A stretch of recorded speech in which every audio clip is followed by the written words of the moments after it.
50. Secreción gástrica. Como se estudió en el capítulo anterior, el estómago es un reservorio activo que almacena, tritura y evacúa lentamente los alimentos parcialmente digeridos hacia el intestino para su posterior digestión y absorción. Su principal función secretora es la producción de ácido clorhídrico. La secreción de ácido gástrico está presente desde el primer día de vida y aumenta a medida que los lactantes maduran. A los 2 años de edad, la secreción ácida es similar a la de los adultos corregida en función del peso corporal.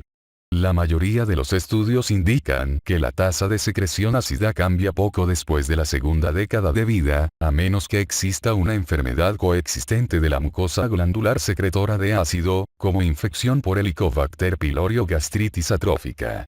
El ácido facilita la digestión de las proteínas mediante la conversión de la proenzima pepsinógeno en la enzima proteolítica activa pepsina.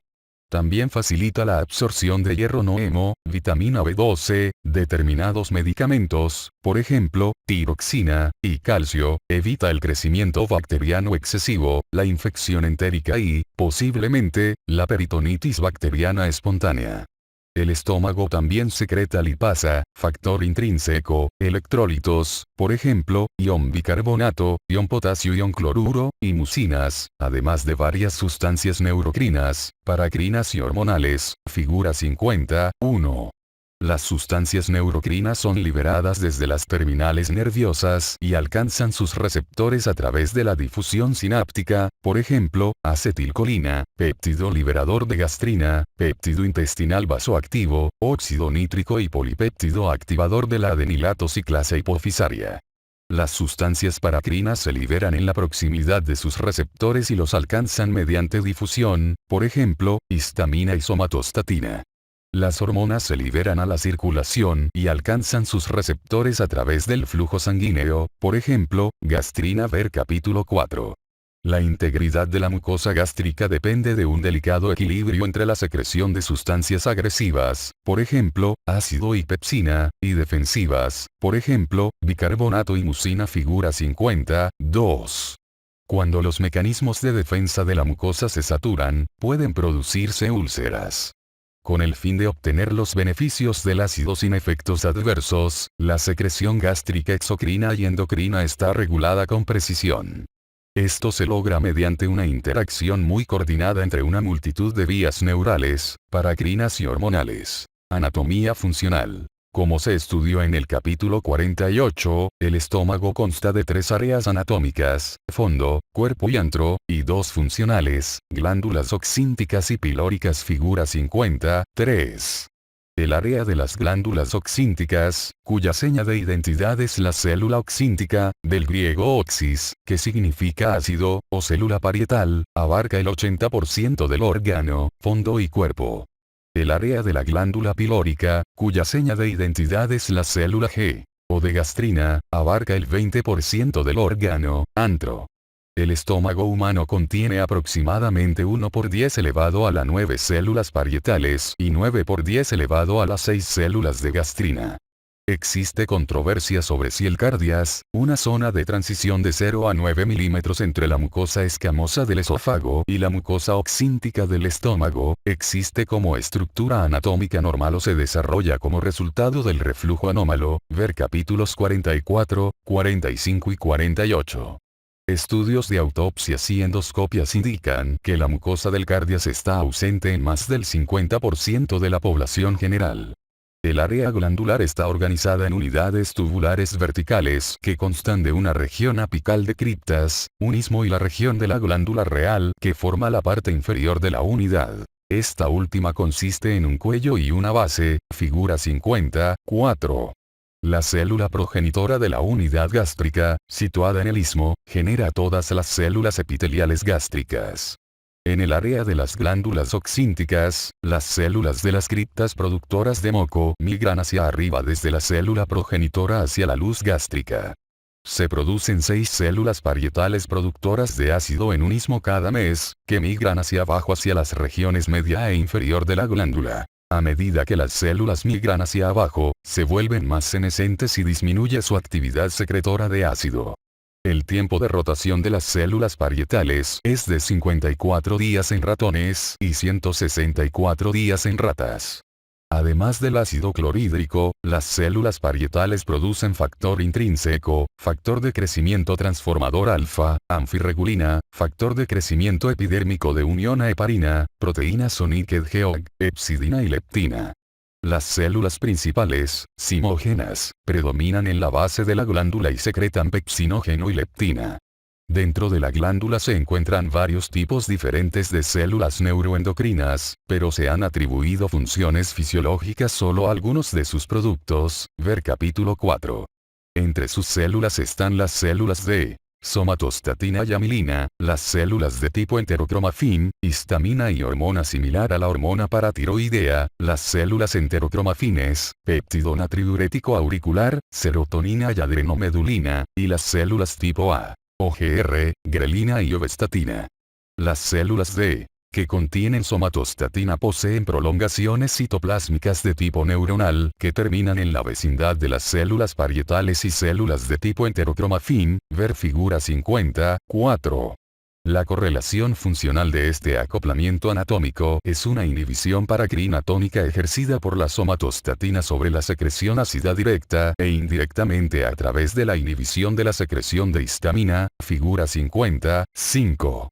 Las células de tipo enterocromafín son el tipo celular neuroendocrino predominante en la mucosa oxíntica. Constituyen el 66% de la población de células neuroendocrinas en las ratas y el 30% en los seres humanos. Al igual que las células D, que contienen somatostatina, las células de tipo enterocromafín también pueden presentar prolongaciones citoplásmicas con terminaciones en la estrecha proximidad de las células parietales. Las células D, que contienen somatostatina también están presentes en el área de la glándula pilórica, ver figuras 54 y 55, donde ejercen una inhibición tónica paracrina de la secreción de gastrina por las células G. La glándula pilórica también contiene células de enterocromafines, péptido natriurético auricular y serotonina, células tipo A, o células GR, grelina y ovestatina, y células endocrinas que contienen orexina. La cromogranina A, una glucoproteína ácida, está contenida dentro de las células neuroendocrinas y, como se mencionó en el capítulo 33, la cromogranina A sérica se ha utilizado como marcador sensible para el diagnóstico de tumores neuroendocrinos, por ejemplo, tumor carcinoide y gastrinoma. La mayor parte de la cromogranina A normal en sangre proviene de las células cronogramita de tipo enterocromafín gástricas. Por lo tanto, también se observan concentraciones elevadas de cromogranina A circulante en pacientes con hiperplasia de células de tipo enterocromafín debido a hipergastrinemia como resultado de una gastritis atrófica o del tratamiento durante solo 5 días con inhibidores de la bomba de protones. Después de suspender el tratamiento con inhibidores de la bomba de protones, la cromogranina A sérica disminuye gradualmente con una semivida de eliminación de 4 a 5 días. El estómago está inervado por una red neuronal, el sistema nervioso entérico, que contiene neuronas intrínsecas, es decir, neuronas cuyos cuerpos celulares están contenidos dentro de la pared gástrica, ver figura 56 a 58. El sistema nervioso entérico, la tercera sección del sistema nervioso autónomo, las otras dos son el simpático y el parasimpático, a menudo se conoce como el pequeño cerebro, porque contiene tantas neuronas, cerca de 10 elevado a la potencia 6, como la médula espinal y puede funcionar de forma autónoma de los impulsos centrales, ver figura 56. Sin embargo, el sistema nervioso entérico recibe impulsos y envía estímulos al sistema nervioso central a través de neuronas simpáticas y parasimpáticas. En ratas y cobayas, la mayor parte de la inervación neuronal intrínseca del estómago se origina en el plexo mientérico, situado entre las capas musculares circular y longitudinal. El plexo submucoso en estas especies contiene solo un pequeño número de neuronas. Los seres humanos, por el contrario, tienen un plexo submucoso claramente definido que regula la secreción gástrica y contiene varios neurotransmisores, ver figuras 57 y 58. El nervio vago es predominantemente aferente, contiene un 80 a 90% de fibras aferentes y un 10 a 20% de fibras eferentes. Las fibras eferentes surgen del núcleo motor dorsal de la médula espinal. Son fibras preganglionares y no inervan directamente células parietales o neuroendocrinas, sino que hacen sinapsis con neuronas del sistema nervioso entérico. Las neuronas entéricas contienen varios transmisores, como acetilcolina, péptido liberador de gastrina, óxido nítrico, péptido intestinal vasoactivo y polipéptido activador de la adenilato ciclasa hipofisaria, ver figura 58. En el estómago, las fibras nerviosas aferentes que contienen el péptido relacionado con el gen de la calcitonina son de origen extrínseco. Sus cuerpos celulares están situados fuera de la pared del estómago. Las neuronas del sistema nervioso entérico regulan la secreción ácida directamente, como en el caso de la acetilcolina, y o indirectamente mediante la modulación de la secreción de gastrina por las células G, somatostatina por las células D, y posiblemente histamina por las células de tipo enterocromafin, ver figura 58. Regulación paracrina, hormonal, neural e intracelular de la secreción ácida gástrica. Las células parietales secretan ácido clorhídrico con una concentración de aproximadamente 160 millimol pH de 0,8. Se cree que el ácido tiene acceso a la luz a través de canales de la capa mucosa creados por presiones hidrostáticas intraglandulares relativamente elevadas generadas durante la secreción, aproximadamente de 17 milímetros de mercurio. El ácido facilita la digestión de las proteínas y la absorción de hierro no hemo, calcio y vitamina B12, y evita el crecimiento bacteriano excesivo, la infección entérica y posiblemente la peritonitis bacteriana espontánea. Sin embargo, cuando las concentraciones de ácido y pepsina saturan los mecanismos de defensa de la mucosa, se producen úlceras. Para prevenir este daño, el ácido gástrico debe ser regulado y producido de forma precisa en función de las necesidades. Esto se logra mediante una interacción muy coordinada entre varias vías neuronales, hormonales y paracrinas. Estas vías pueden ser activadas directamente mediante estímulos originados en el cerebro o de forma refleja mediante estímulos originados en el estómago después de la ingestión de una comida, como la estimulación mecánica, por ejemplo, distensión, o la estimulación química, por ejemplo, proteínas y ácidos. Los principales estimulantes de la secreción ácida son la acetilcolina, liberada por neuronas entéricas gástricas, neurocrina. La gastrina, liberada por células G. antrales, hormonal, y la histamina, liberada por células neurocrina de tipo enterocromafinoxínticas, paracrina figura 59. Ver figura 51. Estas sustancias interactúan con receptores específicos de unión a proteínas G. M3, CCK2 y H2, respectivamente, que están acoplados a dos vías principales de transducción de señales. El calcio intracelular en el caso de la acetilcolina y la gastrina, y la adenilato ciclasa o el monofosfato de adenosina 3,5, cíclico en el caso de la histamina, ver figura 59. Existen pruebas de potenciación, o sinergia, entre la histamina y la acetilcolina o la gastrina, probablemente como resultado de la interacción posreceptor entre las dos vías de señalización. El principal inhibidor de la secreción ácida es la somatostatina, liberada de las células D. oxínticas y antrales, paracrinas ver figuras 51, 55 y 59. Cada una de estas sustancias actúa sobre la célula parietal directamente, así como indirectamente mediante la modulación de la secreción de las células neuroendocrinas, figura 50-10.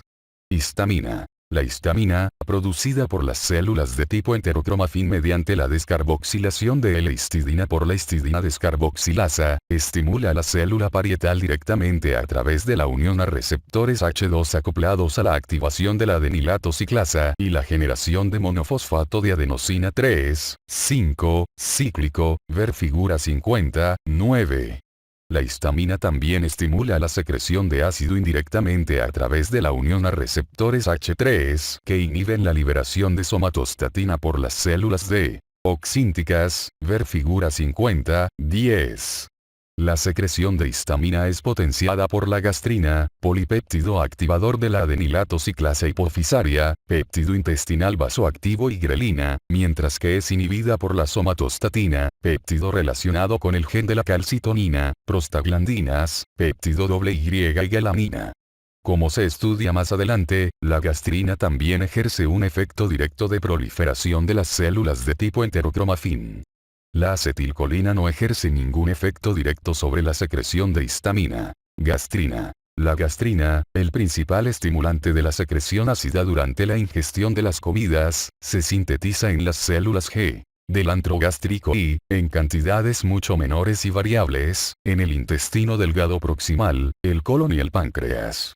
La gastrina se sintetiza en forma de una gran molécula precursora de 101 aminoácidos, que se convierte en progastrina, 80 aminoácidos, por la escisión del péptido de señalización N-terminal. La progastrina se transforma adicionalmente para producir péptidos con glicina C-terminal, por ejemplo, G34-gli y G17-gli. La etapa de transformación final involucra la amidación para dar lugar a G34-amida y G17-amida. En los humanos, más del 95% de las gastrinas secretadas están amidadas, y aproximadamente la mitad son tirosilsulfatadas. De los péptidos amidados, aproximadamente el 85% son G17, el 5 a 10% son G34, y el resto constituyen una mezcla de péptidos mayores y menores, G71, G52, G14 y G6. La semivida plasmática de G34-amida es de 30 minutos, y la de G17-amida es de 3 a 7 minutos. Se metabolizan principalmente en el riñón y, en menor cuantía, en el intestino y el hígado. Debido a que el metabolismo de G17 es mucho más rápido que el de G34, la mayoría de la gastrina circulante durante el ayuno es G34, mientras que después de una comida es G17. En pacientes con insuficiencia renal o resección masiva del intestino delgado, las concentraciones sanguíneas en ayunas de G17 y G34 están elevadas. La sustancia de ensayo pentagastrina no es un péptido natural, sino un análogo elaborado que contiene la secuencia C-terminal biológicamente activa, triptófano metionina aspartato fenilalanina grupo amino.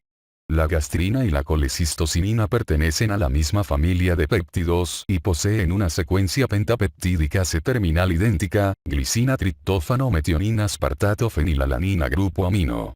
Se han descrito dos tipos principales de receptores de gastrina colecistocinina. CCK1, anteriormente CCKA, y CCK2, anteriormente CCKB, o CCKB, gastrina. Los receptores CCK1 son específicos de colecistocinina, mientras que los receptores CCK2 presentan una elevada afinidad tanto por colecistocinina como por gastrina.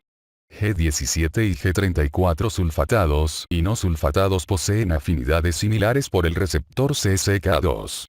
La gastrina, que actúa a través de receptores CCK2 que activan la fosfolipasa C para inducir la liberación de calcio intracelular, estimula a la célula parietal directamente y, lo que es más importante, indirectamente mediante la liberación de histamina por las células pentapeptídicas de tipo enterocromafin, ver figuras 50, 9 y 50, 10.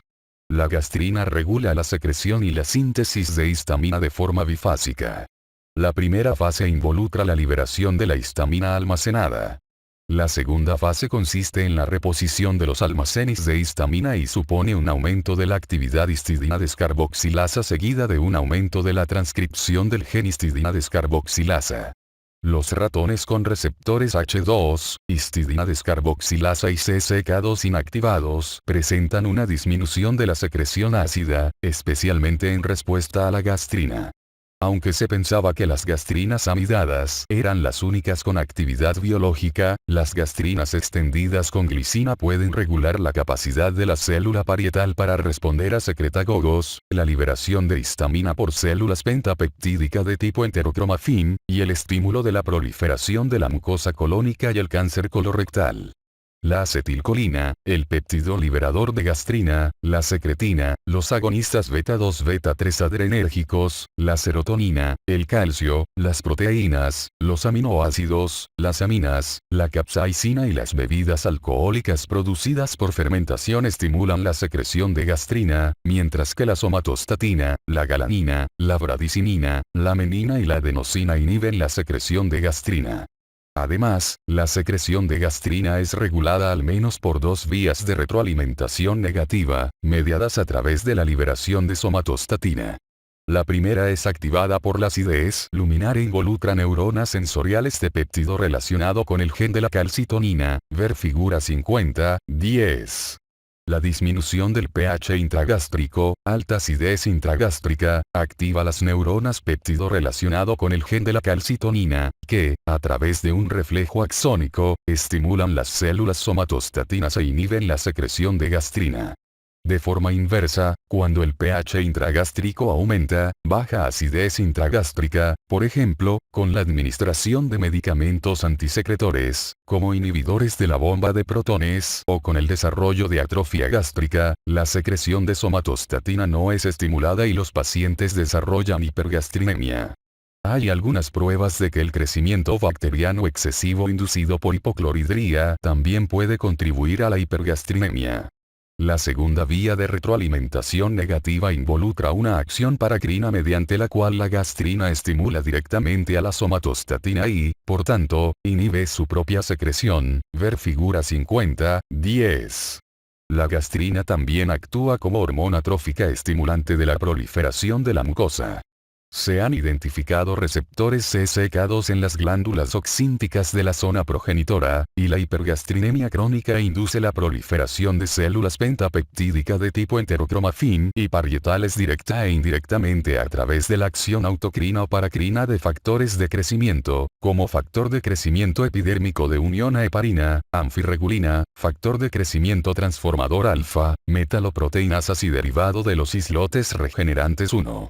Ratas a las que se les provocó hipergastrinemia mediante la administración de inhibidores de la bomba de protones presentaron un incremento de 5 veces el número de células degenerantes de tipo enterocromafin y de 1,5 veces el número de células parietales. La gastrina actúa directamente sobre las células degenerantes de tipo enterocromafin en roedores e induce hiperplasia, displasia y ocasionalmente neoplasias, carcinoides. A diferencia de los roedores, los seres humanos desarrollan tumores carcinoides de forma infrecuente en respuesta a la hipergastrinemia a menos que estén presentes otros factores, como gastritis atrófica crónica o gastrinoma asociados con el síndrome de neoplasias endocrinas múltiples de tipo 1 ver capítulo 33. Debido a que las células de tipo enterocromafin contienen receptores de somatostatina de subtipo 2, SSTR2, la gammagrafía de somatostatina con octreótido de ácido dietileno triamina pentaacético marcado con 111 indio es la técnica de imagen de elección para la detección de tumores carcinoides, ver capítulo 33. Acetilcolina. La acetilcolina, liberada por las neuronas entéricas postganglionares, estimula la célula parietal directa e indirectamente mediante la inhibición de la secreción de somatostatina, ver figura 50-10. El receptor muscarínico de las células parietales es del subtipo M3. Al igual que los receptores CSK2, los receptores M3 están acoplados a la activación de la fosfolipasa C, con síntesis de trifosfato de inositol y liberación de calcio intracelular, ver figura 50-9.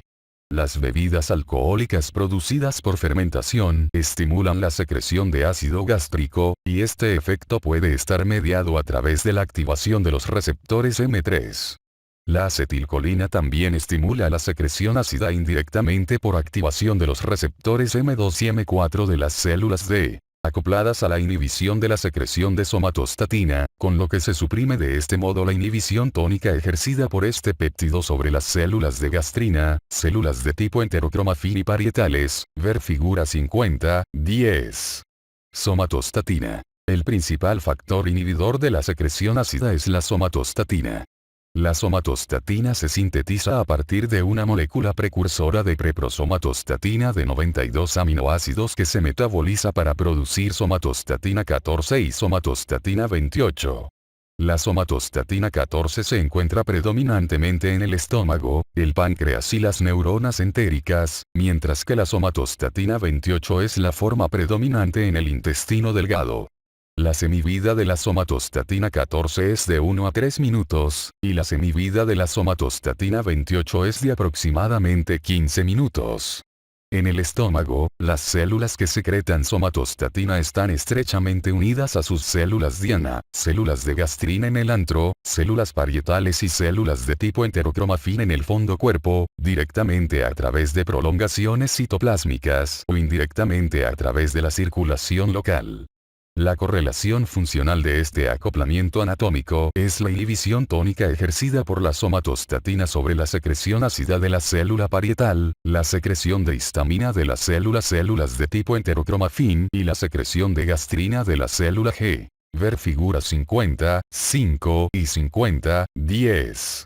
La eliminación de esta inhibición, es decir, la desinhibición o eliminación de la influencia de un inhibidor, mediante la activación de las neuronas colinérgicas, es un mecanismo fisiológico importante de estimulación de la secreción ácida, ver figura 50, 10.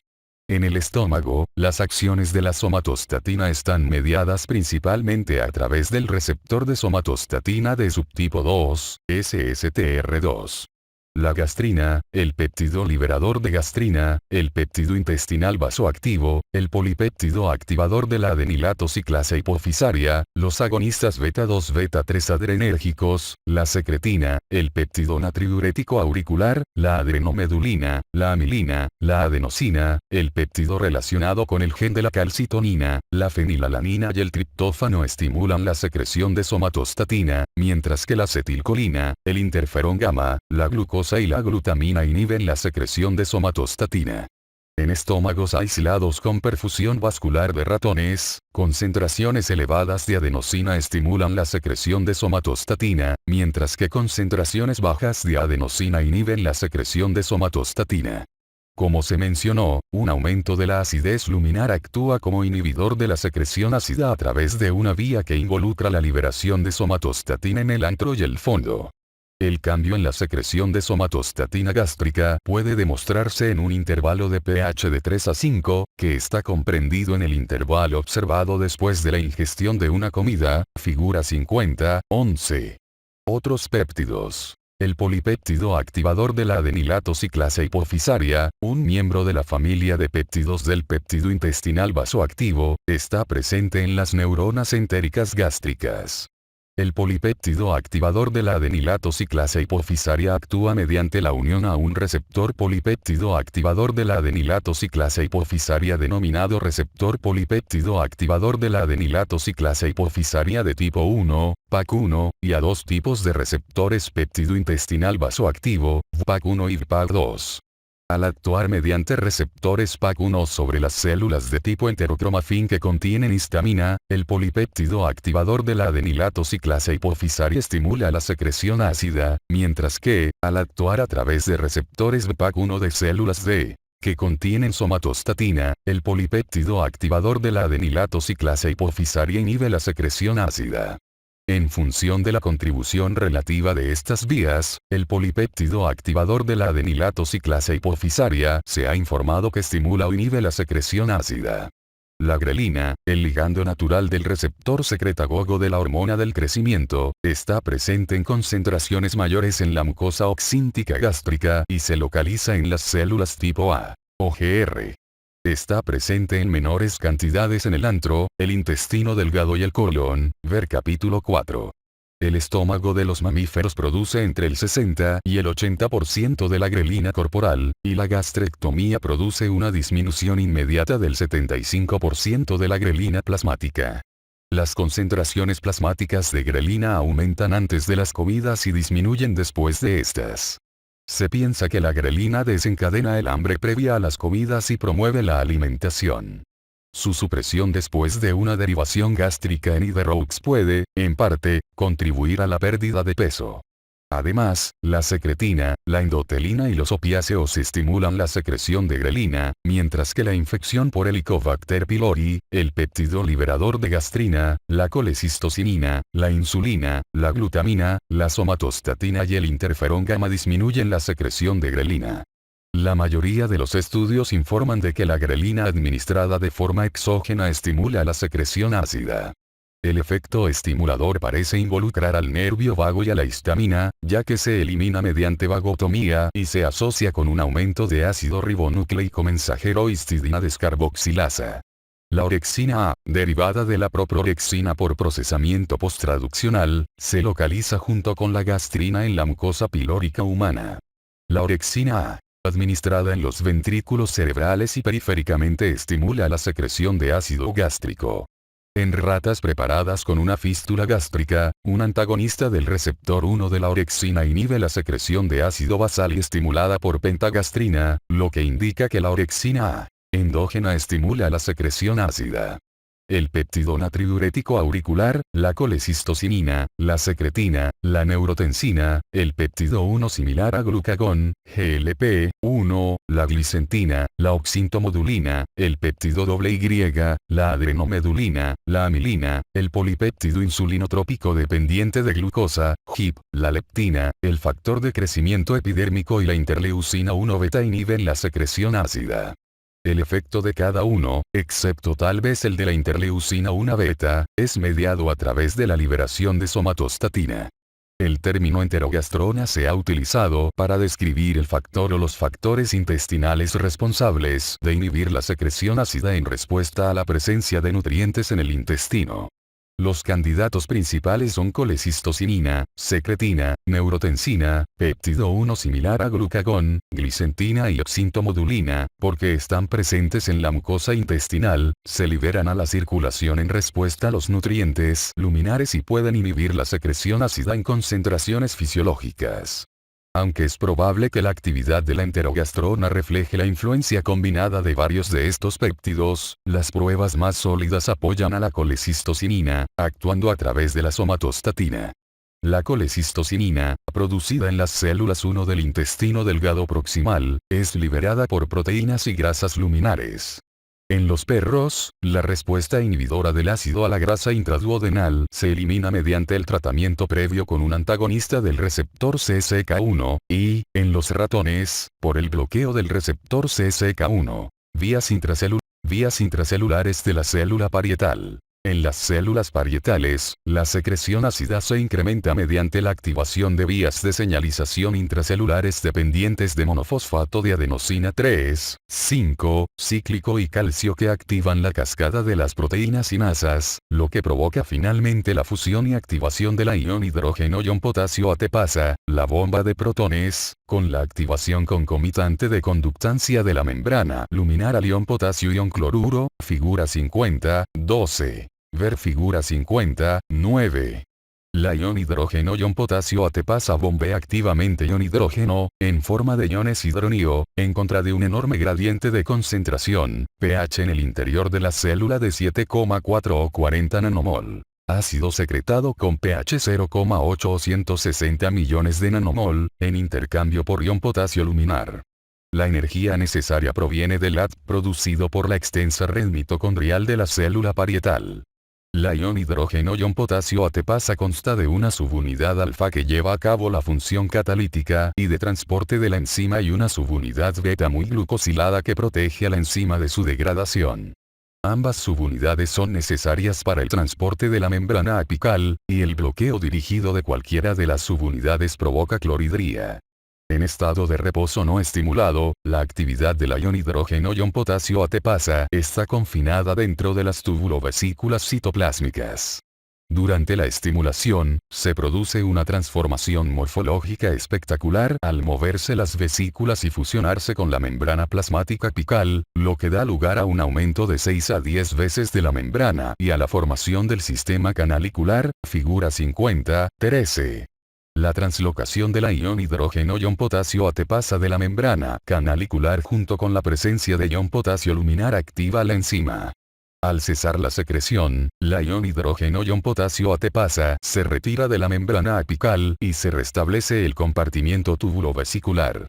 No se conocen los mecanismos precisos que regulan el movimiento de la ion hidrógeno-ion potasio ATPasa, pero los datos indican que involucra proteínas vesiculares, por ejemplo, quelatrina, microfilamentos basados en actina, proteínas de unión a actina, por ejemplo, esrina, proteínas G pequeñas de la familia RAB, por ejemplo, RAB10, RAB11, RAB25 y RAB27B, proteínas del receptor de la proteína de unión al factor sensible a N-etilmaleimida, SNARE por ejemplo, VAMP2 y sintaxinas 1, 2, 3 y 4, y proteínas de membrana portadoras secretoras, SCAMP.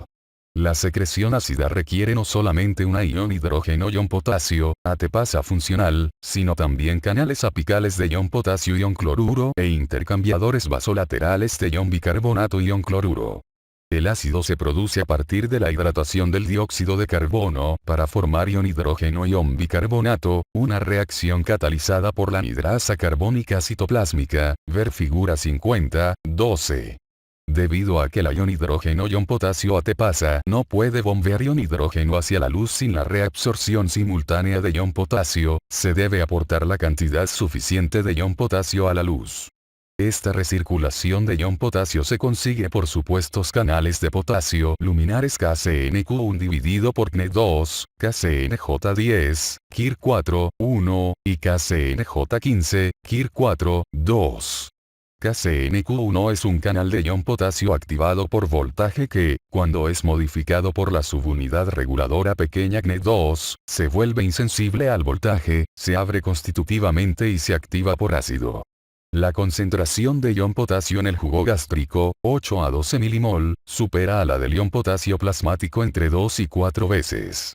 La membrana vasolateral de la célula parietal puede contener exportadores de potasio que regulan negativamente la secreción ácida, es decir, el cotransportador electroneutral de ion potasio ion cloruro, KCS3A, así como el canal intermedio de ion potasio activado por K2, K3, 1. Para cada ion hidrógeno secretado, un ion de ion bicarbonato sale de la célula por la membrana vasolateral a través de SLC4A2, el intercambiador de aniones 2, AE2. Ver figura 50, 12. Como resultado de este intercambio de ion bicarbonato y ion cloruro, el pH dentro de la célula parietal permanece solo ligeramente alcalino durante la secreción ácida. La entrada rápida de ion bicarbonato desde las células parietales hacia el torrente sanguíneo se ha denominado marea alcalina. Parte de este ion bicarbonato puede ser absorbido y secretado por las células epiteliales de la superficie gástrica. Al mismo tiempo que el ion hidrógeno, el ion cloruro es extraído por la membrana luminar a través de un canal apical de cloruro, posiblemente el canal intracelular de cloruro 6, CLIC6, el regulador transmembrana de la fibrosis quística, CFTR, y el SLC26A9, ver figura 50, 12. El cloruro entra en la célula a través del intercambiador aniónico vasolateral 2, SLC4A2, el canal SLC26A7 y el cotransportador 1 de ion sodio-ion potasio, 2-cloro, NKCS1 ver figura 50, 12. Inhibidores de la bomba de protones. Los inhibidores de la bomba de protones actuales, omeprazol, lansoprazol, rabeprazol, pantoprazol y esomeprazol, constan de dos fracciones heterocíclicas. Un anillo de piridina y un anillo de benzimidazol, unidos por un grupo metilsulfinilo, figura 50, 14. Son bases débiles, pK igual 4 o 5, que se concentran en los espacios ácidos del organismo con pH menor de 4. El pK de una molécula hace referencia al grado de disponibilidad del compuesto para aceptar o donar un protón y se basa en una escala logarítmica, de forma que un compuesto con un pK de 5 es 10 veces más básico que un compuesto con un pK de 4. Cuando un compuesto se encuentra en un entorno con un pH igual a su pK, la mitad de las moléculas contendrán protones, y la otra mitad, no. Si un compuesto como un inhibidor de la bomba de protones con pK de 4 se coloca en un entorno con pH menor que 1, más del 99,9% de sus moléculas estarán ionizadas. Los inhibidores de la bomba de protones son permeables a la membrana en su forma no ionizada y relativamente impermeables en la forma ionizada. En el torrente sanguíneo, pH 7,4, los inhibidores de la bomba de protones son predominantemente no ionizados y, por lo tanto, difunden con facilidad al interior de las células. Tiempo para alcanzar la concentración plasmática máxima, cerca de 2 horas, semivida de eliminación, cerca de 1 hora, difunden a través del citoplasma y luego se ionizan y quedan atrapados, probablemente en forma de sulfenamidas o ácido sulfénico, en el entorno ácido del canalículo secretor, figura 50-15. Como consecuencia del pK básico de los inhibidores de la bomba de protones y de la trampa de iones, la concentración de inhibidores de la bomba de protones en el canalículo secretor es de 100.000 a 1.000.000 de veces más alta que en el torrente sanguíneo. La sulfenamida reacciona rápidamente con cisteínas en la subunidad alfa del ion hidrógeno-ion potasio ATPasa expuesta a la luz para formar un enlace disulfuro covalente, electroquímico ver figura 50-15. Mientras que todos los inhibidores de la bomba de protones se unen a la cisteína 813 de la subunidad alfa, el omeprazol también se une a la cisteína 892. El lansoprazol, a la cisteína 321, y el pantoprazol, a la cisteína 822. Debido a que solo la ion hidrógeno-ion potasio ATPasa insertada en la membrana apical es susceptible al bloqueo por inhibidores de la bomba de protones y es necesario un entorno ácido, pH menos de 4, para atrapar y convertir el inhibidores de la bomba de protones en su especie reactiva, la potencia de los inhibidores de la bomba de protones disminuye cuando se administran durante el estado basal, ayuno, o cuando se inhibe la secreción ácida. Debido a que la mayoría de las bombas se insertan con el desayuno, se recomienda administrar inhibidores de la bomba de protones 30 minutos a 1 hora antes de la primera comida. Si se necesita mayor inhibición, se debe tomar una dosis adicional antes de la cena. La recuperación de la inhibición de la secreción ácida se produce por síntesis de novo de la proteína de la bomba, 54 horas en las ratas. Se piensa que la reducción de los enlaces disulfuro de cisteína por sustancias reductoras como el glutatión, 15 horas en las ratas, también podría desempeñar una función. La consecuencia fisiológica de la supresión del ácido por inhibidores de la bomba de protones es la hipergastrinemia. La gastrina no es solamente un secretagogo, sino que también ejerce efectos promotores del crecimiento en tejidos normales y neoplásicos. En el estómago, la hipergastrinemia provoca hiperplasia parietal y de células de tipo enterocromafin, que persiste durante 2 a 3 meses después de suspender el inhibidor de la bomba de protones. La consecuencia clínica es la secreción ácida de rebote después de la interrupción del tratamiento a largo plazo con inhibidores de la bomba de protones. Esto puede inducir síntomas dispépticos en individuos sanos, exacerbar los síntomas de reflujo en pacientes con enfermedad por reflujo gastroesofágico y provocar síntomas en pacientes con úlcera duodenal. Respuesta integrada a las comidas. Los estímulos originados dentro y fuera del estómago convergen en las neuronas entéricas gástricas, que son los reguladores primarios de la secreción ácida. Las neuronas efectoras comprenden neuronas colinérgicas, acetilcolina, y peptidérgicas, por ejemplo, péptido liberador de gastrina y péptido intestinal vasoactivo. Aunque las neuronas óxido nítrico y polipéptido activador de la adenilato ciclasa hipofisaria están presentes en la mucosa gástrica, sus funciones fisiológicas exactas como reguladoras de la secreción ácida no se conocen.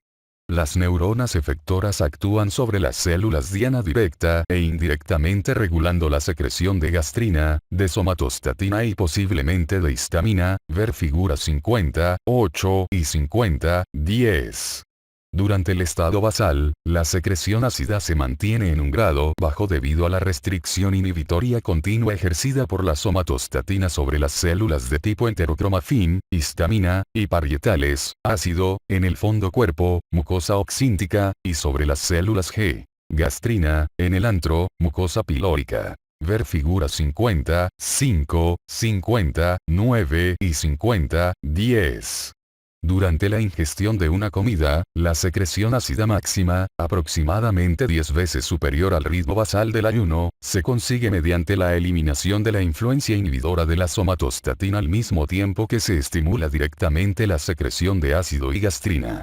Esto se logra, en gran parte, mediante la activación de las neuronas entéricas colinérgicas, ver figura 50-10. El pensamiento, la vista, el olfato y el sabor de los alimentos contribuyen hasta el 50% de la secreción total de ácido postprandial. La previsión de una comida activa las neuronas centrales cuya aferencia se transmite a través del nervio vago hasta las neuronas entéricas colinérgicas gástricas de la mucosa oxíntica y pilórica. Los componentes del sistema nervioso central son el núcleo motor dorsal del vago, el núcleo del tracto solitario y el hipotálamo. En el fondo cuerpo, la acetilcolina liberada de las neuronas entéricas colinérgicas estimula la célula parietal directa e indirectamente mediante la eliminación de la influencia paracrina inhibitoria de la somatostatina sobre las células de tipo enterocromafil y parietales. El aumento resultante de histamina estimula la secreción ácida directamente a través de los receptores H2 de las células parietales e indirectamente a través de los receptores H3 que provocan la supresión de la secreción de somatostatina, ver figura 50-10. Por lo tanto, la histamina, actuando a través de receptores H3, amplifica la capacidad de los secretagogos para estimular la secreción ácida mediante la supresión de la secreción de somatostatina. El efecto neto de las neuronas colinérgicas es la supresión de toda la influencia inhibitoria paracrina, es decir, de la somatostatina, y el aumento de las influencias estimuladoras paracrinas, es decir, de la histamina que actúa a través de los receptores H2, sobre las células parietales.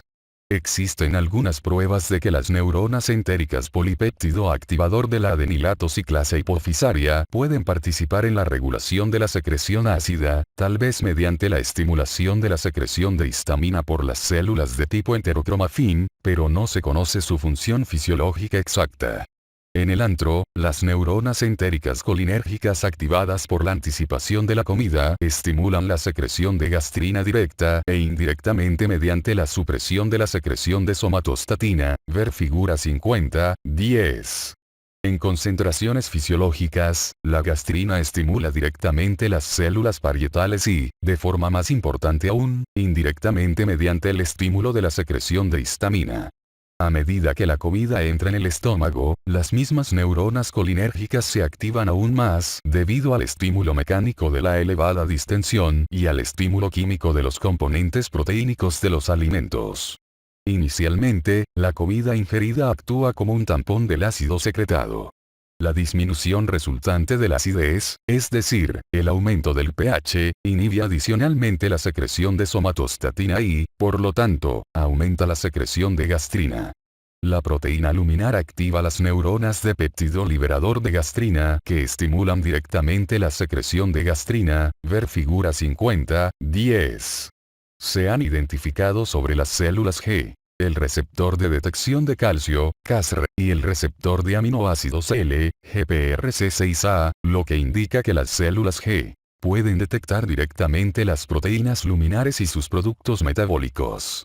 Debe observarse que la supresión de la secreción de somatostatina permite la respuesta óptima de la gastrina. A medida que el estómago se vacía de alimentos, se activan una serie de vías paracrinas y neurales para restaurar la influencia inhibidora de la somatostatina en el fondo cuerpo y antro y, por lo tanto, se inhibe la secreción ácida, ver figura 50-10. En primer lugar, se activa una vía paracrina excitadora que une la gastrina con las células de somatostatina antrales, que actúa para restaurar la secreción antral de somatostatina después de la liberación de gastrina. En segundo lugar, existe una menor activación de las neuronas colinérgicas por la anticipación de la comida, así como por las proteínas y la distensión. En tercer lugar, al disminuir la distensión, las neuronas péptido intestinal vasoactivo se activan preferentemente, lo que estimula la secreción de somatostatina. En cuarto lugar, a medida que se pierde la capacidad tampón de los alimentos, las células de somatostatina antrales y fúngicas, a través de las neuronas sensoriales de péptido relacionado con el gen de la calcitonina, quedan expuestas al efecto estimulador completo del ácido luminar. En quinto lugar, las enterogastronas liberadas desde el intestino delgado, como colecistocinina, estimulan la secreción de somatostatina. El aumento consiguiente de la secreción de somatostatina fúngica y antral atenúa la secreción de ácido y de gastrina y restaura el estado interdigestivo o basal. Este estado está marcado por la inhibición continua ejercida sobre las células de tipo enterocromafin, histamina, parietales, ácido, y G. Gastrina, ejercida por las células de somatostatina contiguas, ver figura 50, 9 y 50, 10. Una disminución de esta inhibición es suficiente para iniciar de nuevo la secreción de ácido. Alteraciones de la secreción de ácido inducidas por Helicobacter pylori. Ver también capítulo 51. La infección aguda por Helicobacter pylori produce hipocloridría, mientras que la infección crónica provoca hipohipercloridría, figura 50, 16, en función del lugar anatómico de la infección. La apreciación de las vías estudiadas previamente proporciona una idea de los mecanismos por los cuales Helicobacter pylori coloniza el estómago y puede conducir a la producción de úlceras. Se piensa que la disminución de la secreción de ácido durante la infección aguda por Helicobacter pylori facilita la supervivencia del microorganismo y su colonización del estómago. El mecanismo por el cual Helicobacter pylori inhibe la secreción ácida es multifactorial e implica la inhibición directa de las células parietales, y quizás de las células de tipo enterocromafin, por un componente de la bacteria, es decir, citotoxina vacuolizante, lipopolisacárido o factor inhibidor de ácido, y la inhibición indirecta de la función de las células parietales como resultado de cambios en las citocinas, así como por mecanismos reguladores hormonales, paracrinos y neuronales. El propio Helicobacter pylori interfiere en la transcripción y traducción del ion hidrógeno-ion potasio ATPasa humana, así como con su inserción en la membrana apical de la célula parietal. También estimula la secreción de al menos dos citocinas por el huésped, interleucina 1 beta y factor de necrosis tumoral alfa, que inhiben directamente la secreción de las células parietales. La administración aguda de Helicobacter pylori en la mucosa gástrica en las ratas activa las neuronas péptido relacionado con el gen de la calcitonina sensitivas acopladas con la estimulación de la somatostatina y, por lo tanto, con la inhibición de la gastrina, la histamina y la secreción ácida. La activación de las vías neuronales puede ofrecer una explicación del modo por el que una colonización parcheada superficial del estómago por Helicobacter pylori induce hipocloridría. La infección crónica por Helicobacter pylori, por otro lado, puede estar asociada con una disminución o con un aumento de la secreción de ácido, en función de la gravedad y distribución de la gastritis, ver figura 50, 16. La mayoría de los pacientes con infección crónica por Helicobacter pylori presentan pangastritis, ver capítulos 51 y 52, y producen ácido en menor cantidad que la normal. La reducción de la secreción de ácido inicialmente se debe a la inhibición funcional de las células parietales, por los productos del propio Helicobacter pylori o, más probablemente, por los productos del proceso inflamatorio, como se estudió anteriormente en la infección aguda. Este proceso suele ser reversible con la erradicación del microorganismo. En estos pacientes, Helicobacter pylori puede proteger contra la enfermedad por reflujo gastroesofágico, el esófago de Barrett y el adenocarcinoma esofágico, así como aumentar el efecto antisecretor de los inhibidores de la bomba de protones. En pacientes Helicobacter pylori negativos, la supresión del tratamiento con inhibidores de la bomba de protones a largo plazo, es decir, más de 8 semanas, puede provocar hipersecreción ácida de rebote, y esto puede desencadenar o exacerbar la enfermedad por reflujo gastroesofágico, especialmente en pacientes con grandes hernias de hiato. La hipersecreción ácida continúa al menos durante 8 semanas y parece deberse a hipergastrinemia inducida por incremento de la masa de células de tipo enterocromafin y parietales. La razón por la que el fenómeno no ocurre en personas infectadas por Helicobacter pylori, que suspenden los inhibidores de la bomba de protones, puede deberse al hecho de que Helicobacter pylori, así como las citocinas producidas por el infiltrado inflamatorio, inhibe la secreción de ácido y enmascara de este modo el rebote.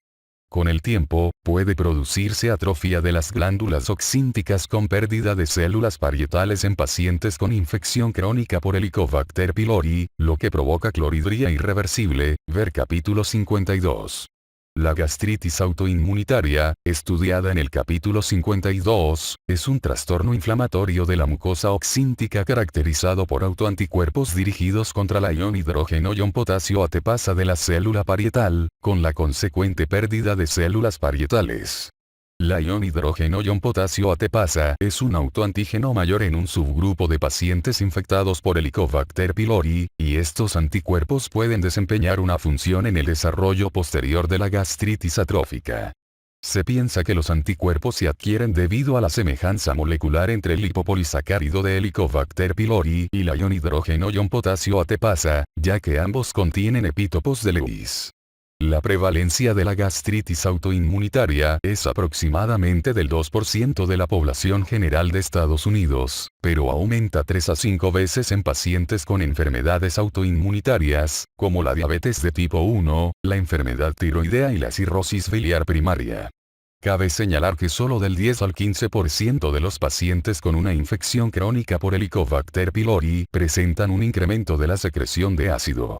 Estos pacientes sufren una inflamación predominantemente antral y están predispuestos a úlcera duodenal, ver capítulos 51, 52 y 53.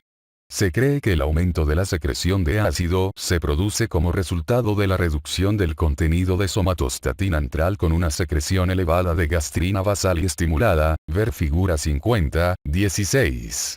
No se conoce el mecanismo exacto mediante el cual disminuye la secreción de somatostatina, pero puede involucrar a las citocinas inducidas por la inflamación y o a la producción por el Helicobacter pylori de N-metilistamina, un agonista selectivo del receptor H3. Podría ocurrir que el agonista del receptor H3 puede difundir a través de la mucosa antral para interactuar con los receptores H3 en las células de somatostatina antrales, provocando la inhibición de la secreción de somatostatina y, por lo tanto, la estimulación de la secreción de gastrina. Además, la interleucina 8 y el factor activador de las plaquetas están aumentados en la mucosa infectada por Helicobacter pylori y pueden estimular la liberación de gastrina a partir de células G aisladas. Medida de la secreción ácida gástrica. Indicaciones. Las pruebas de secreción gástrica evalúan la capacidad basal y máxima del estómago para producir ácido. El aumento de la secreción de ácido gástrico se detecta en la mayoría de los pacientes con úlcera duodenal y en prácticamente todos los pacientes con gastrinoma, síndrome de Zollinger-Ellison, mientras que se observa una secreción ácida muy baja o ausente en la gastritis atrófica crónica, la anemia perniciosa y el adenocarcinoma gástrico. Clínicamente, la utilidad de las pruebas de secreción gástrica ha disminuido, pero puede ayudar para el diagnóstico y el tratamiento de pacientes con hipergastrinemia, por ejemplo, gastrinoma, y para el diagnóstico de una vagotomía incompleta en pacientes con úlcera péptica recidivante postoperatoria. La demostración de secreción ácida en ayunas o de pH gástrico ácido en ayunas excluye la clorhidría como causa de una elevada concentración de gastrina sérica en ayunas. Los pacientes con gastrinoma muestran hipergastrinemia con producción elevada de ácido basal, ver capítulo 33. Las pruebas de secreción gástrica también pueden ser útiles para evaluar el efecto inhibidor de los nuevos medicamentos antisecretores y, quizás, para modificar el tratamiento de la enfermedad por reflujo gastroesofágico recidivante y de pacientes con dispepsia. Métodos. La aspiración del jugo gástrico es el método más utilizado para medir la secreción ácida en los seres humanos. Tradicionalmente, esto se realiza colocando una sonda nasogástrica en la porción más declive del estómago de un individuo en ayunas. El posicionamiento adecuado puede ser verificado mediante radioscopia o por recuperación de más de 90 mililitros después de la inyección de 100 mililitros de agua. El jugo gástrico se recoge mediante aspiración. Cuando la sonda está correctamente colocada, solo del 5 al 10% del jugo gástrico escapa de la extracción y entra en el duodeno. La neutralización con bicarbonato y la difusión de pequeñas cantidades de ácido de nuevo hacia la mucosa dan lugar a una pequeña subestimación de la verdadera velocidad de secreción. Más recientemente, se ha descrito una técnica endoscópica para medir la secreción ácida en pacientes con gastrinoma. En esta técnica, todo el contenido gástrico se aspira y desecha, y luego se recoge una muestra única durante 15 minutos de jugo gástrico bajo visualización endoscópica directa. Aunque el pH gástrico, medido con un electrodo o una cápsula inalámbrica, se utiliza cada vez más, debe señalarse que esta técnica no proporciona una evaluación cuantitativa del volumen de ácido producido y, en consecuencia, no se correlaciona necesariamente con las técnicas de aspiración convencionales. La concentración de ion hidrógeno en una muestra de jugo gástrico puede determinarse por dos métodos. En primer lugar, la muestra puede valorarse in vitro con una base, por ejemplo, hidróxido de sodio. Los milimoles de base necesarios para valorar un volumen de jugo gástrico hasta un valor de pH arbitrario, por ejemplo, 7, representan la acidez titulable en milimol por litro de la muestra. El otro método es medir el pH de la muestra con un electrodo. Debido a que los electrodos de pH miden la actividad del ion hidrógeno y no su concentración, es necesario convertir la actividad en concentración utilizando una tabla de coeficientes de actividad del ion hidrógeno en el jugo gástrico. Una vez que la concentración de ion hidrógeno de la muestra en milimol por litro se determina por cualquiera de estos métodos, se multiplica por el volumen de la muestra en litros para determinar la producción de ácido durante el periodo de recolección, por ejemplo, milimol por hora o milimol por kilo de peso corporal por hora. Secreción basal de ácido. La secreción basal de ácido representa la secreción de ácido en reposo en ausencia de estimulación intencionada y evitable. Se expresa como la suma de la secreción de ácido medida, expresada en milimol de ion hidrógeno por hora, durante 4 periodos consecutivos de 15 minutos. El límite superior de la normalidad para la secreción basal de ácido es aproximadamente de 10 milimol ion hidrógeno por hora en hombres y 5 milimol ion hidrógeno por hora en mujeres, tabla 50.1. La secreción basal de ácido fluctúa cada hora en una misma persona.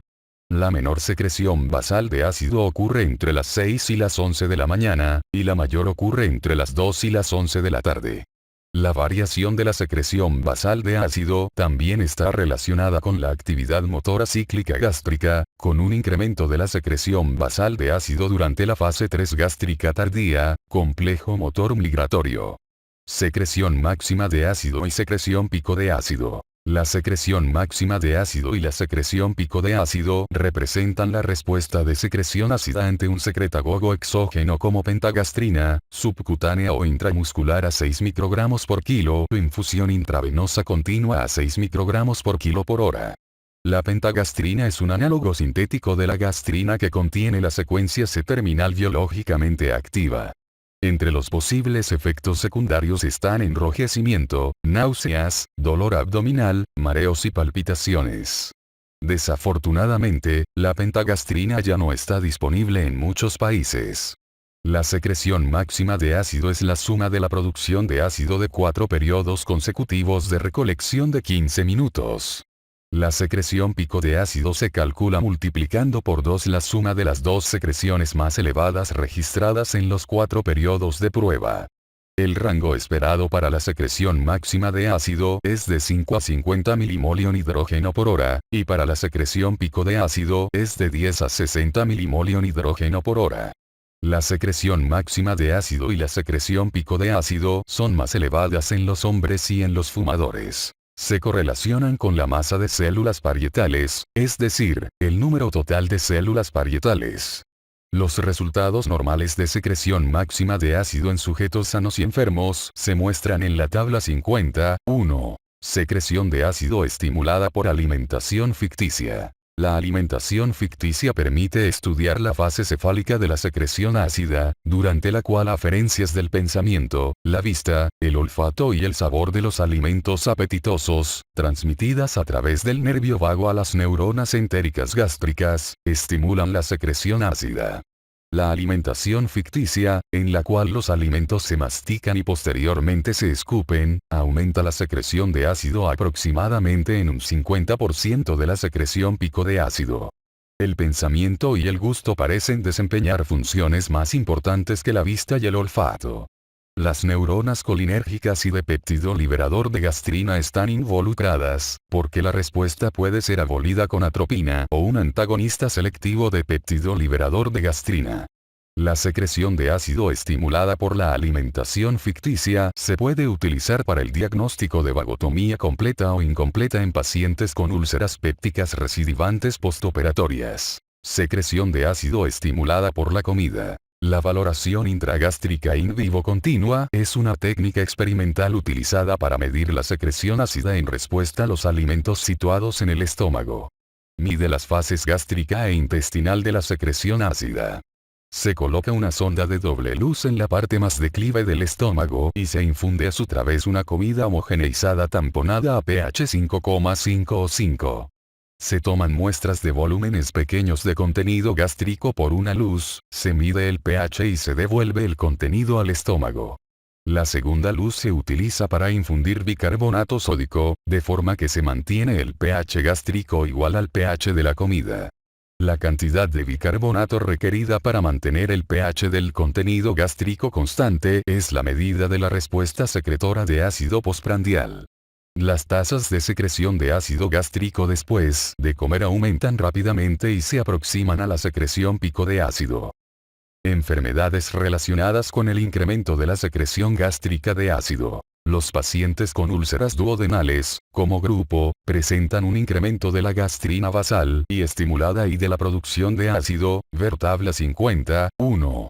Se reconoce que la mayoría de los casos de úlcera duodenal se deben a infección predominantemente antral por Helicobacter pylori, ver capítulo 51, y que esta infección es responsable de las alteraciones de la secreción ácida observadas en estos pacientes. La secreción pico de ácido estimulada por pentagastrina, un indicador de la masa funcional de células parietales, se incrementa en los pacientes con úlcera duodenal infectados por Helicobacter pylori, así como la secreción pico de ácido estimulada por péptido liberador de gastrina, un indicador de la respuesta funcional del estómago a la gastrina endógena.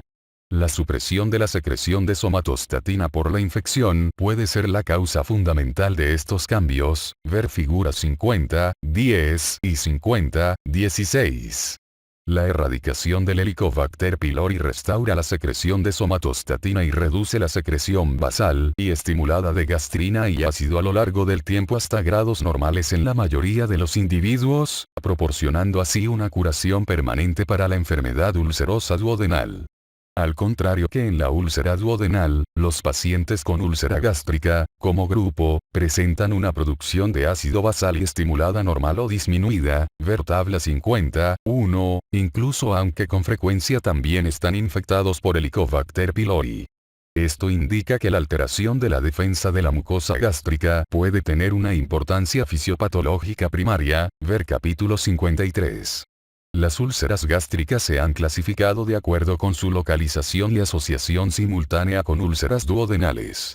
Las úlceras de tipo 1 se producen en el cuerpo gástrico y generalmente se caracterizan por una baja secreción de ácido. Estos hallazgos pueden reflejar un grado mayor y una inflamación de la mucosa más generalizada de la mucosa oxíntica con una masa funcional de células parietales reducida. Las úlceras de tipo 2 se producen en el antro y se caracterizan por secreción ácida baja, normal o elevada. Las úlceras de tipo 3 se producen dentro de los 3 centímetros del píloro, suelen acompañar a úlceras duodenales, y se caracterizan por una producción de ácido elevada. Las úlceras de tipo 4 se producen en el cardias gástrico y se caracterizan por una baja secreción de ácido. Por consiguiente, cuanto más distante esté una úlcera gástrica del píloro, más probable será que la secreción ácida sea baja. Varias afecciones poco frecuentes se caracterizan por la hipersecreción de ácido gástrico y la consiguiente ulceración péptica, ver capítulo 53. En pacientes con mastocitosis sistémica, las elevadas concentraciones de histamina, debido al aumento del número de mastocitos, estimulan continuamente la secreción de ácido por las células parietales.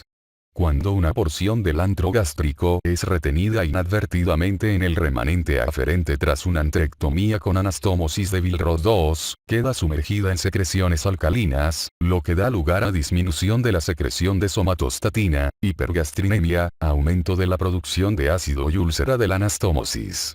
La hipersecreción ácida también puede ser el resultado de la hipercalcemia crónica por cualquier causa, porque el calcio estimula directamente la secreción de gastrina por las células G. y la secreción ácida de las células parietales.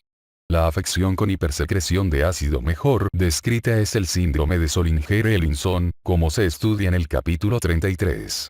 La secreción basal de ácido es casi siempre superior a 15 mmol por hora, y la relación secreción basal de ácido sobre secreción pico de ácido, si se mide, suele ser de 0,6 o mayor, ver tabla 51.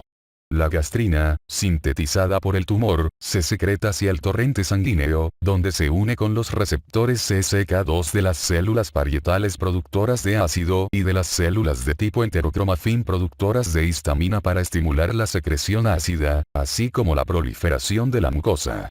La correlación clínica de la proliferación de la mucosa es la hiperplasia de células parietales y células de tipo enterocromafin, y la hipertrofia rugosa con pliegues gástricos prominentes.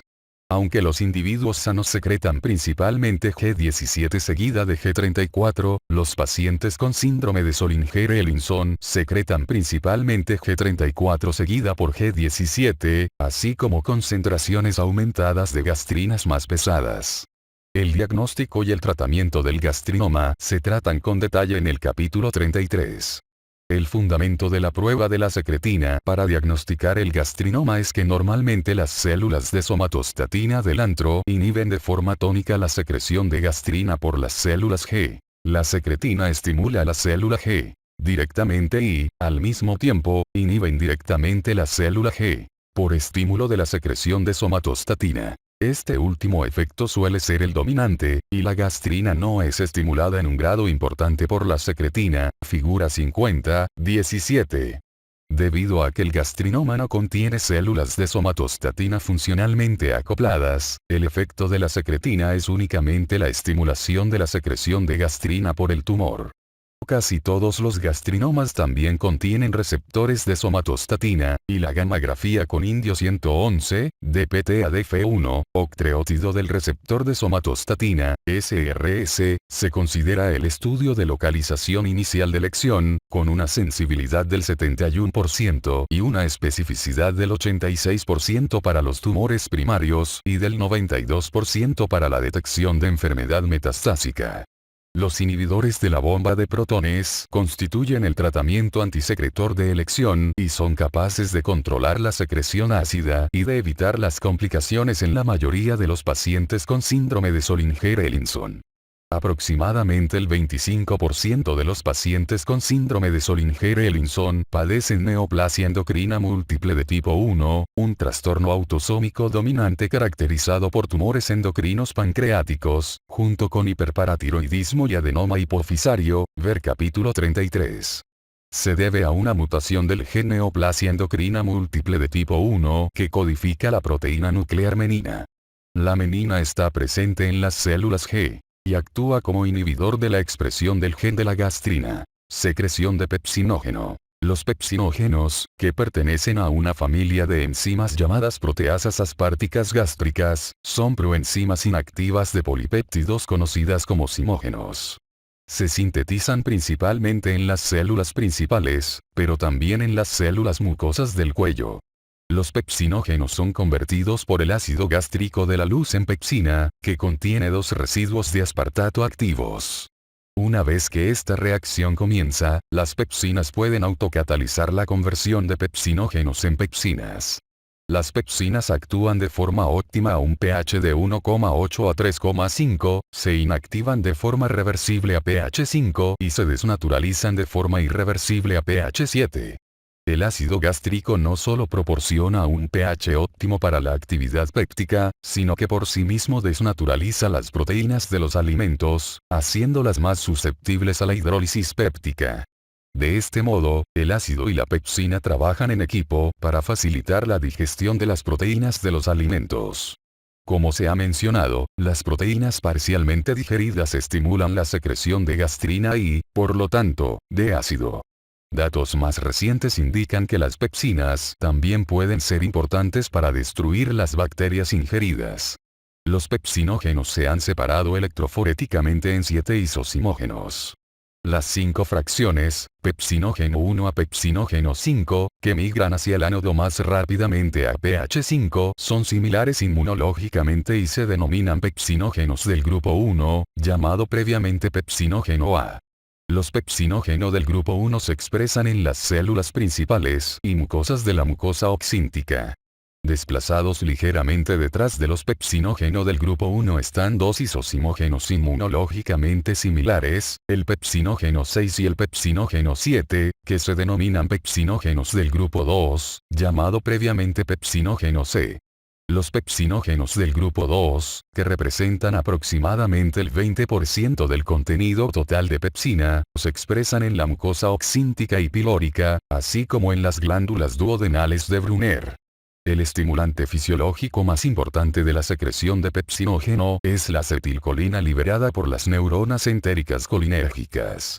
La acetilcolina, que actúa a través de los receptores muscarínicos M1 y M3 de las células principales, aumenta las concentraciones de calcio citosólico. El calcio, a su vez, activa sinasas, fosfatasas y óxido nítrico sintetasas citosólicas que inducen la secreción de pepsinógeno. Otras sustancias capaces de estimular la secreción de pepsinógeno por las células principales a través de la vía de señalización del calcio son la colecistocinina, la gastrina y el péptido liberador de gastrina. Sustancias que aumentan el monofosfato de adenosina 3, 5, cíclico dentro de las células principales, como el isoproterenol, la secretina, el péptido intestinal vasoactivo y la histamina, también aumentan la secreción de pepsinógeno, al igual que las que activan la tirosina sinasa, como el factor de crecimiento epidérmico y el factor de crecimiento transformador alfa. Además, la distensión del estómago aumenta la secreción de pepsinógeno a través de una vía colinérgica acoplada con la secreción de óxido nítrico a la luz gástrica. Entre los inhibidores de la secreción de pepsinógeno se encuentran la somatostatina, el neuropéptido I, el péptido Y y la interleucina 1 beta. Por lo tanto, la erradicación del Helicobacter pylori, bacteria que estimula la respuesta inflamatoria del huésped con producción de interleucina 1 beta, puede restaurar la secreción de pepsinógeno.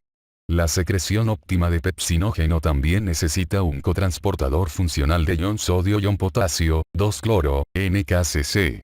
Las concentraciones séricas de pepsinógeno del grupo 1 se correlacionan con la producción máxima de ácido, y los pepsinógenos séricos se utilizan cada vez más para el diagnóstico de atrofia gástrica de forma no invasiva, especialmente ahora que es difícil de obtener la pentagastrina.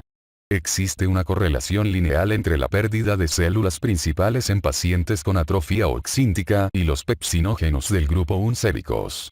Por lo tanto, se han utilizado pepsinógeno del grupo 1 sérico inferior a 30 microgramos por litro o una relación pepsinógeno del grupo 1 sobre pepsinógenos del grupo 2 séricos igual o menor de 3 como pruebas no invasivas para la detección de la atrofia oxíntica.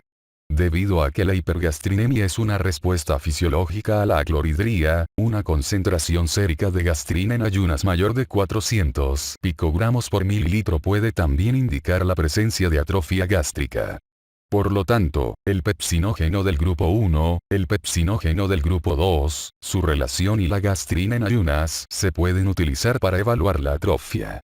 Debe tenerse en cuenta que el pepsinógeno del grupo 1 sérico se incrementa en personas tratadas con inhibidores de la bomba de protones, y el pepsinógeno del grupo 2 sérico se incrementa en pacientes infectados por Helicobacter pylori. El pepsinógeno del grupo 1 y el pepsinógeno del grupo 2 son filtrados y metabolizados por el riñón, pero la concentración sérica de pepsinógeno del grupo 1 se incrementa más que la de pepsinógenos del grupo 2 en pacientes con insuficiencia renal. Secreción de lipasa gástrica. La lipasa gástrica, secretada por las células principales de la mucosa oxíntica, facilita la digestión de los triglicéridos de los alimentos por hidrólisis de ácidos grasos libres, diglicéridos y 2-monoglicéridos. Las propiedades de la lipasa gástrica son muy diferentes que las de la lipasa pancreática. La lipasa gástrica actúa a un pH óptimo de 4,5 a 5,5, en comparación con pH de 6,5 a 7,4 para la lipasa pancreática, y no necesita colipasa. Además, la protección frente a la proteólisis péptica mediante una asparagina N-glucosilada en el residuo 308 permite que la lipasa gástrica permanezca activa en el jugo gástrico ácido, pH 2, a pesar de la elevada actividad péptica del jugo gástrico. Los estimulantes e inhibidores de la lipasa gástrica son similares a los de la secreción de pepsinógeno. Se ha informado de que la edad avanzada disminuye la secreción de lipasa gástrica, aunque los datos son controvertidos. En los seres humanos, el aumento del contenido graso de los alimentos provoca un aumento correlativo de la secreción de lipasa gástrica. La cantidad de lipasa gástrica secretada después de una comida es pequeña comparada con la lipasa pancreática. Sin embargo, la actividad específica de la lipasa gástrica es igual o mayor que la de la lipasa pancreática. Por lo tanto, la lipasa gástrica puede digerir del 10 al 25% de los triglicéridos de los alimentos. En pacientes con insuficiencia del páncreas exocrino, la secreción de lipasa gástrica se incrementa de 3 a 4 veces y puede compensar en parte, aunque de forma incompleta, la pérdida de lipasa pancreática, figura 50-18. Existe un mecanismo de retroalimentación por medio del cual la grasa del intestino delgado inhibe la secreción de lipasa gástrica a través de una vía hormonal, cuyo principal mediador puede ser péptido 1 similar a glucagón. Secreción de factor intrínseco. El factor intrínseco, una glucoproteína de 50 kDa secretada por las células parietales humanas y, en menor grado, por las células principales, es necesario para la absorción óptima de cobalamina, vitamina B12. Aunque todos los estimulantes, por ejemplo, gastrina, histamina y acetilcolina, e inhibidores, por ejemplo, somatostatina, de la secreción de ácido gástrico estudiados previamente tienen efectos similares sobre la secreción de factor intrínseco, la secreción de factor intrínseco no está unida específicamente con la secreción de ácido. Los inhibidores de la bomba de protones, por ejemplo, inhiben la secreción de ácido, pero no tienen efecto importante sobre la secreción basal o estimulada de factor intrínseco. Sin embargo, varios informes indican que el uso crónico de inhibidores de la bomba de protones puede disminuir las concentraciones séricas de cobalamina, probablemente como resultado del deterioro de la liberación péptica de la cobalamina de las proteínas de los alimentos facilitada por el ácido. La dosis diaria recomendada de cobalamina es de solo 2 microgramos por día. Las reservas corporales totales son de alrededor de 2.500 microgramos. La deficiencia de cobalamina debida al tratamiento antisecretores, por lo tanto, poco frecuente, debido a la incompleta supresión del ácido por los inhibidores de la bomba de protones, combinada con una gran cantidad de reservas corporales totales. La transmisión de la cobalamina desde los alimentos hasta los tejidos comienza con la liberación de la cobalamina de las proteínas de los alimentos por la actividad de la pepsina dependiente del pH, seguida del enlace de cobalamina con dos proteínas de unión que se secretan en el jugo gástrico. Factor intrínseco y aptocorrina, aglutinante o proteína R.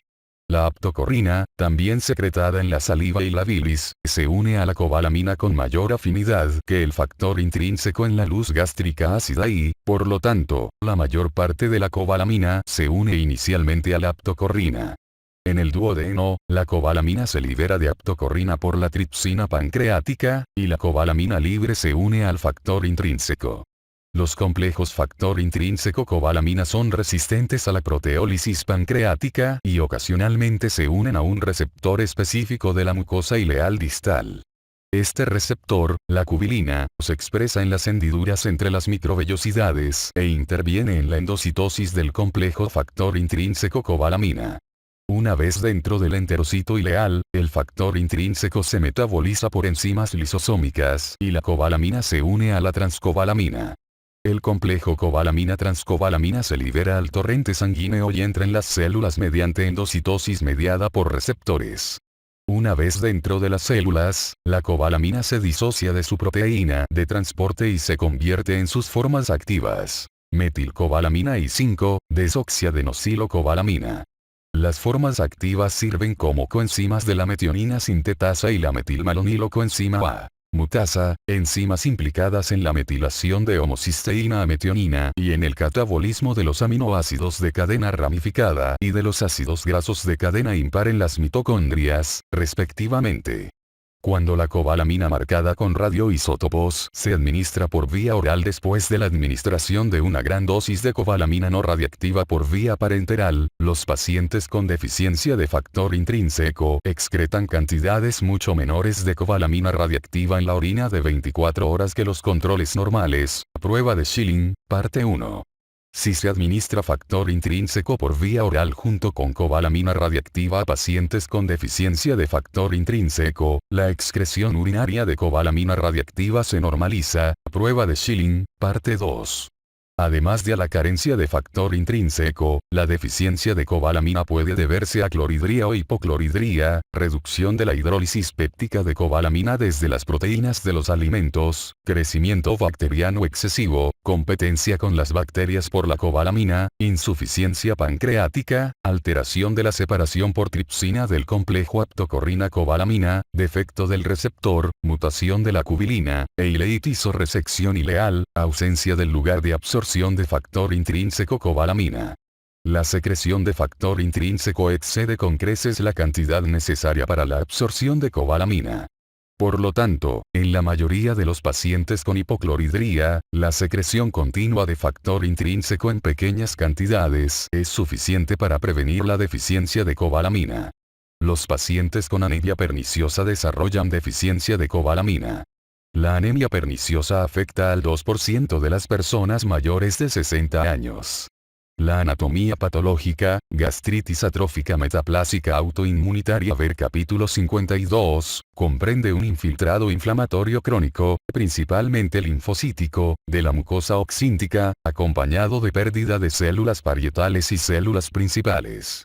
La patogenia involucra linfocitos TCD4-TH1 proinflamatorios dirigidos contra las subunidades alfa y beta del ion hidrógeno-ion potasio ATPasa de la célula parietal, acompañados de autoanticuerpos circulantes dirigidos contra la ion hidrógeno-ion potasio ATPasa o el factor intrínseco.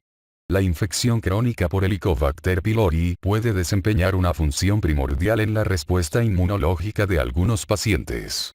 Se ha planteado que la inflamación inducida por Helicobacter pylori da lugar a un fallo de la tolerancia a antígenos propios como la ion hidrógeno-ion potasio ATPasa en individuos genéticamente susceptibles, o que se adquieren anticuerpos debido a la similitud molecular entre el hipopolisacárido de Helicobacter pylori y la ion hidrógeno-ion potasio ATPasa, ya que ambos contienen epítopos de Lewis. Los anticuerpos dirigidos contra la ion hidrógeno-ion potasio, ATPasa están presentes en el 90% de los pacientes con anemia perniciosa, aunque su prevalencia puede disminuir hasta aproximadamente el 55 al 80% con la progresión de la gastritis autoinmunitaria, presumiblemente debido a la desaparición del Helicobacter pylori y la pérdida del impulso antigénico. Factores genéticos, como una mutación ácido glutámico arginina, Q5R, en el gen factor intrínseco, también pueden predisponer a los individuos a anemia perniciosa. El tratamiento de la deficiencia de cobalamina debida a gastritis atrófica crónica es vitamina B12 en una inyección mensual de 1 mg o dosis oral diaria elevada de 1 a 2 mg. Las elevadas dosis orales son eficaces, porque una pequeña cantidad de cobalamina puede ser absorbida pasivamente sin necesidad de factor intrínseco. Secreción de bicarbonato. La regulación de la secreción gástrica de bicarbonato, ion bicarbonato, se ha estudiado mucho menos intensamente que la secreción duodenal de ion bicarbonato. La función exacta de la secreción gástrica de ion bicarbonato es indeterminada, dada la abrumadora secreción simultánea de ion hidrógeno. Sin embargo, la secreción de ion bicarbonato ha sido involucrada en la formación de una capa protectora alcalina preepitelial, ver figura 50.2. La medición de la secreción gástrica de ion bicarbonato está obstaculizada por la presencia de una considerable secreción de ion hidrógeno, por lo que es necesario el empleo de potentes compuestos antisecretores para eliminar todo el ácido posible o de métodos de medición no afectados por la presencia de ácido. Un método de medición del volumen de la secreción de ion bicarbonato es el uso de electrodos de pH y dióxido de carbono en línea, en el cual la concentración de ion bicarbonato se calcula mediante la ecuación de Henderson-Hasselbalch. La secreción gástrica de ion bicarbonato es un proceso dependiente de energía. El hallazgo de que no existe prácticamente ningún cambio en la diferencia de potencial eléctrico gástrica durante la secreción de ion bicarbonato indica que el transporte de ion bicarbonato tiene lugar a través de un mecanismo de intercambio iónico electrónicamente neutro, probablemente un intercambio de ion bicarbonato por ion cloruro. Aunque se han localizado en las células gástricas varios posibles intercambiadores de aniones, transportadores de solutos y transportadores de aniones, como AE2, AE4, SLC4A2, SLC4A4, SLC26A6, SLC26A9 y PAT1, existen pocas pruebas de que las células de la superficie gástrica realmente secreten ion bicarbonato. La célula exacta responsable de la secreción de ion bicarbonato no se conoce, pero la fuente de algunos de los ion bicarbonatos secretados durante la secreción de ion hidrógeno puede ser realmente la célula parietal. Como se estudió anteriormente, por cada ion hidrógeno secretado, un ion bicarbonato sale de la célula parietal a través de la membrana basolateral por el intercambiador aniónico SLC4A2, ver figura 50, 12. Este ion bicarbonato puede alcalinizar la sangre que irriga las células epiteliales superficiales, ser reabsorbido por cotransportadores de bicarbonato sódico, NBS1 y NBS2, y luego secretado por células epiteliales en un esfuerzo por protegerlas del ácido luminar. Sin embargo, la célula parietal puede que no sea la única fuente de ion bicarbonato de las células superficiales, porque la inhibición de la secreción gástrica de ion hidrógeno por los inhibidores de la bomba de protones no disminuye notablemente la secreción gástrica de ion bicarbonato en pacientes con úlcera duodenal. Los análogos de prostaglandina 2 estimulan la secreción gástrica de ion bicarbonato, y el bloqueo de la síntesis endógena de prostaglandina reduce la secreción gástrica de ion bicarbonato. En ratones y ratas, el subtipo de receptor de prostaglandina involucrado en la estimulación de la secreción gástrica de ion bicarbonato es EP1. La secreción de ion bicarbonato estimulada por prostaglandina en respuesta al daño epitelial focal aparentemente depende del transportador de aniones SLC26A9, debido a que se elimina en ratones bloqueados para SLC26A9. La síntesis de prostaglandina en la mucosa gástrica y la disminución de la secreción de ion bicarbonato disminuyen en adultos de edad avanzada. Secreción de moco. Un gel de moco viscoso muy adherente recubre la superficie gástrica. Está compuesto de un 95% de agua y un 5% de glucoproteínas de mucina extensamente reticulada, que son producto de los genes MUC. Los estudios ultraestructurales revelan capas alternantes de dos clases diferentes de mucina, MUC5AC, secretada por las células epiteliales superficiales y del área de las criptas, y MUC6, secretada por células del cuello y de las glándulas. Las observaciones de que el compuesto gastroprotector geranilacetona aumenta la expresión de MUC6 en la mucosa gástrica de las ratas y los compuestos gastroprotectores lafutidina y revamipida aumentan el grosor del moco y el contenido de mucina en los humanos, indican que el gel de moco puede contribuir a la defensa de la mucosa. Además, Helicobacter pylori inhibe la secreción de MUC1 y se acumula y altera la capa de gel enriquecida con MUC5AC. La secreción de MUC5AC aumenta en los familiares de primer grado de pacientes con cáncer gástrico infectados por Helicobacter pylori, lo que indica que la secreción de moco puede ser un marcador de una respuesta inflamatoria más grave al microorganismo. El espesor del gel mucoso es dinámico, figura 50, 19. Puede medirse de forma continua y no invasiva en roedores vivos mediante el enfoque alternante entre las células epiteliales de superficie marcada con fluorescencia y la superficie del gel de moco delimitada por partículas de carbono o por microesferas fluorescentes, o midiendo el desplazamiento vertical de micropipetas entre la superficie del moco luminar y la superficie de la célula epitelial. Se ha observado un gradiente de pH en la superficie de la mucosa gástrica en varias especies y en seres humanos. En la mayoría de los casos, el gradiente es relativamente alcalino en la superficie tisular y gradualmente es más ácido a distancias más alejadas de la superficie. El gradiente depende de la secreción activa de bicarbonato epitelial. Aunque la mayoría de las mediciones que utilizan microelectrodos han informado de valores de pH cercanos a la neutralidad en la superficie de la mucosa gástrica, mediciones más recientes que utilizan colorantes fluorescentes sensibles al pH y microscopia confocal ex vivo informan de un pH superficial cercano a 4 en cobayas y ranas. La observación de que el gradiente de pH superficial en estado estacionario se extiende más allá del espesor de la capa de gel de moco sugiere que la capa no agitada formada en la interfase entre el moco y la luz acuosa o la interfase entre la superficie epitelial y el contenido de la luz también puede mejorar la defensa de la mucosa mediante la restricción del mezclado por convección dentro de la capa no agitada. Pocos datos apoyan la hipótesis de que el moco superpuesto es una barrera de difusión importante para los protones. Los péptidos del factor trébol, TFF, son secretados junto con las mucinas. Estos son péptidos de 7 a 12 kilodalton que comparten una estructura común de 3 enlaces disulfuro internos que producen la estructura característica de trébol de 3 bucles internos, y se denominan TFF1, TFF2 y TFF3. Los TFF son resistentes a la pepsina y pueden sobrevivir intactos en la luz gástrica. TFF1 se almacena en las células mucosas de las criptas y de la superficie gástrica, TFF2 en las células mucosas de la glándula gástrica y TFF3 en las células caliciformes intestinales. La concentración de TFF2 en el moco gástrico de ratas es aproximadamente de 10 micromol. La localización y la secreción coordinada de péptidos trébol con mucinas indican que también pueden estar involucrados en la defensa de la mucosa.